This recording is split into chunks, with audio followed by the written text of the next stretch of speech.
வணக்கம் நேர்களே. என்னுடைய costing and accounts in Tamil YouTube சேனலுக்கு உங்களை நான் வரவேற்கிறேன்.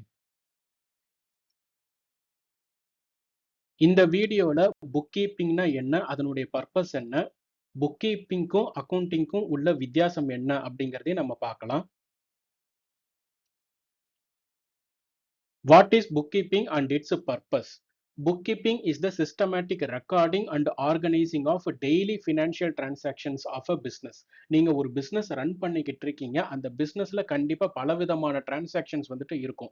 பர்ச்சேஸ், சேல்ஸ், எக்ஸ்பென்சஸ் அப்படின்னு சொல்லிட்டு ஆன் எ டெய்லி பேசிஸ் ரொட்டீனா வந்து பாத்தீங்கன்னா பிசினஸ்ல ஏதோ ஒரு டிரான்சாக்ஷன்ஸ் நடந்துட்டு தான் இருக்கும். Fund transfer, payment to the vendors, payment received from the customer, இந்த மாதிரி பலவிதமான டிரான்சாக்ஷன்ஸ் நடக்கும். ஸோ அதை எல்லாமே நீங்க சிஸ்டமேட்டிக்கா ரெக்கார்ட் பண்ணி ஆர்கனைஸ் பண்றது தான் வந்துட்டு புக் கீப்பிங். பர்பஸ் வந்து பாத்தீங்கன்னா to maintain a complete and accurate record of all money in and out.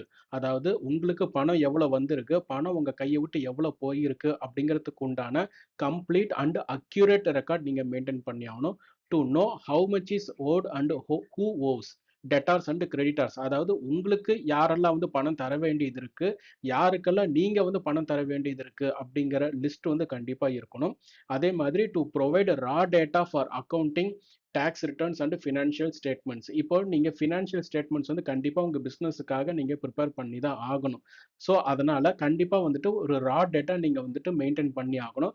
அதே மாதிரி tax return purpose and statutory பர்பஸ்க்கு எல்லாமே வந்து பாத்தீங்கன்னா ரா டேட்டா வந்துட்டு ப்ரொவைட் பண்றதா இருக்கணும் உங்களுடைய book keeping. To help detect errors, fraud and wastage early.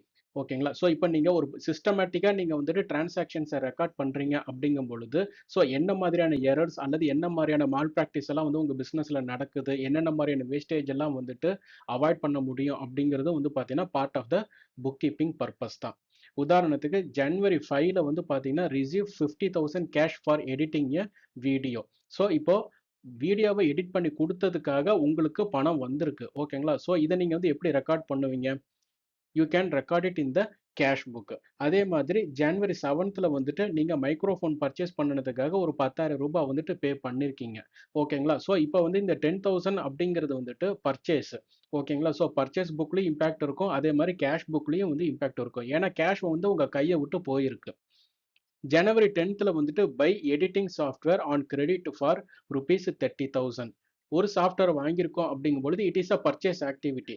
ஓகேங்களா? ஸோ அப்போ பர்ச்சேஸ் புக்ல வந்துட்டு இம்பாக்ட் ஆகும். அதே மாதிரி வந்து ஒரு கிரெடிட்டாரும் வந்துட்டு இம்பாக்ட் ஆகும். The bookkeeper just records these transactions in the right books. அதாவது cash book, purchase book, sales book, journal, ledgers. So இது மாதிரி வந்து ஒரு சிஸ்டமேட்டிக்கா ரெக்கார்ட் பண்ணி ஆர்கனைஸ் பண்றது தான் வந்துட்டு புக் கீப்பிங். புக் கீப்பிங்க்கும் அக்கவுண்டிங்க்கும் உள்ள வித்தியாசம் என்ன அப்படின்னு பார்த்தீங்கன்னா, book keeping is a recording daily financial transactions. But அதே அக்கவுண்டிங் எடுத்தீங்கன்னா classifying, summarising, analysing and reporting data. ஓகேங்களா? ஸோ உங்களுக்கு வந்து டிரான்சாக்ஷன்ஸ் வந்துட்டு ரொட்டீனா உங்க பிசினஸ்ல நடந்துட்டு தான் இருக்கு. ஸோ சிமிலர் டிரான்சாக்ஷன்ஸ் எல்லாத்தையும் நம்ம வந்துட்டு ஃபர்ஸ்ட் டிரான்சாக்ஷன்ஸ் எல்லாத்தையும் நம்ம வந்து கிளாசிஃபை பண்ணணும். சிமிலர் டிரான்சாக்ஷன்ஸ் எல்லாத்தையும் நம்ம வந்துட்டு சம்மரைஸ் பண்ணணும். அப்புறம் இந்த டிரான்சாக்ஷன்ஸ் வந்து அனலைஸ் பண்ணணும். Then you have to report the data to the management. bookkeeping அப்படிங்கிறது it is a clerical level job. இதே accounting அப்படிங்கிறது it is an analytical job. Main work வந்து என்ன அப்படின்னா on a daily basis you have to enter the transactions. But accounting அப்படிங்கிறது என்னன்னா preparing financial statements, ratio analysis, taxes.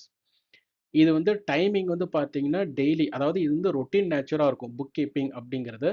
But accounting அப்படிங்கிறது it is a periodic concept. ஒன்று மந்த்லியாக இருக்கலாம், இல்லது quarterly அல்லது இயர்லியாக கூட இருக்கலாம். புக் கீப்பிங்கோடைய மெயின் கோல் வந்துட்டு மெயின்டைன் அக்யூரேட் ரெக்கார்ட்ஸ். இதே அக்கௌண்டிங்கோடைய கோல் வந்துட்டு it has to display the true profit financial position. எதுக்காகனா to take a right decision. இந்த புக் கீப்பிங் ப்ராசஸ் யார் பண்ணுவாங்கன்னா புக் கீப்பர். இதே அக்கௌண்டிங் வந்து பார்த்தீங்கன்னா அக்கௌண்டன்ட் தான் வந்துட்டு மெயின்டைன் பண்ணுவார். உதாரணத்துக்கு ரெக்கார்டிங் 50,000 ரிசீவ்டு ஃப்ரம் கிளையண்ட். இப்போ கிளையண்ட் கிட்ட இருந்து ஒரு 50,000 ரூபாய் வந்திருக்கு அப்படின்னா அந்த 50,000 ரூபாய் வந்திருக்கு அப்படிங்கிறத இந்த புக் கீப்பர் தான் வந்துக்கிட்டு டிரான்சாக்ஷன்ஸாக வந்துட்டு ரெக்கார்ட் பண்ணணும். இதே அக்கௌண்டன்ட் வந்து என்ன பண்ணுவார் அப்படின்னா he will prepare the P&L balance sheet for and tax computation workings also. இந்த வீடியோல புக் கீப்பிங்க்கும் அக்கௌண்டிங்க்கும் உள்ள வித்தியாசம் என்ன, புக் கீப்பிங்னா என்ன அப்படிங்கிற ஒரு அண்டர்ஸ்டாண்டிங் உங்களுக்கு கிடைச்சிருக்கும்னு நான் நம்புறேன். நீங்க இன்னும் என் யூடியூப் சேனலை சப்ஸ்கிரைப் பண்ணலைன்னா சப்ஸ்கிரைப் பண்ணி சப்போர்ட் பண்ணுங்க. உங்க ஃப்ரெண்ட்ஸ் அண்ட் கலீக்ஸுக்கு இந்த யூடியூப் லிங்க்கை ஷேர் பண்ணி சப்போர்ட் பண்ணுங்க. உங்களுடைய சப்போர்ட் எப்பவும் எனக்கு தேவை. தேங்க்யூ.